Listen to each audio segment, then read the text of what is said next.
रोज-रोज काय भाजीला बनवायचं हा प्रश्न सगळ्यांनाच पडतो. पण मला आज टेन्शन नव्हतं कारण की मी आज मुद्दामून ही भाजी घेऊन आले. बहुतेक लोकं ही भाजी नाही बनवत. खूप जण मुळं आहे ना ते पांदाची फेकून देतात, फक्त मुळंच खातात. पण मी आज करणार आहे मुळ्याची भाजी. खायला खूप अप्रतिम लागते आणि खूप साधी सोपी पद्धत आहे बनवायची. जास्त काही तामझाम नाही आहे. तर आज माझ्याकडे स्वयंपाक होता वरण, भात, मुळ्याची भाजी आणि भाकर आणि त्यासोबत मी पापड फ्राय करणार आहे. तर भाजी मस्त छान मी क्लीन करून घेतली. एक 4 ते 5 पाण्याने धुवून घेतली कारण की त्यात माती खूप असते आणि त्याला छान बारीक कट करून घेतली आहे आणि जास्त काही नाही, फक्त हिरवी मिरची आणि लसूण हे मी थोडंसं टेचून घेतलं आहे आणि त्यामध्येच ही भाजी बनवली.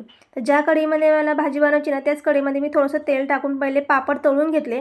त्यात थोडं तेल कमी केलं आणि त्याच कढईमध्ये मी भाजीसुद्धा बनवली. तर खूप सोपी बनवायची आणि खरंच टेस्टला अप्रतिम लागते. तुम्हीसुद्धा इथं करून बघा, ट्राय करा. आवडली तर नक्की कमेंट करून सांगा मला. आणि प्रत्येकाची करायची पद्धत वेगवेगळी आहे, वेगळ्या पद्धतीने बनवत असतील, पण मी खूप सोप्या पद्धतीने बनवते, जास्त काही करत बसत नाही. तर खरंच खायला छान लागते. आणि माझ्या माहेरी ना ही भाजी माझी मम्मी ना टेचून घेते, म्हणजे कट केल्यानंतर आहे ना थोडीशी टेचून घेते. चला इथे माझा स्वयंपाकसुद्धा रेडी आहे. या मंडळी जेवायला. कसा वाटला आजचा मेनू?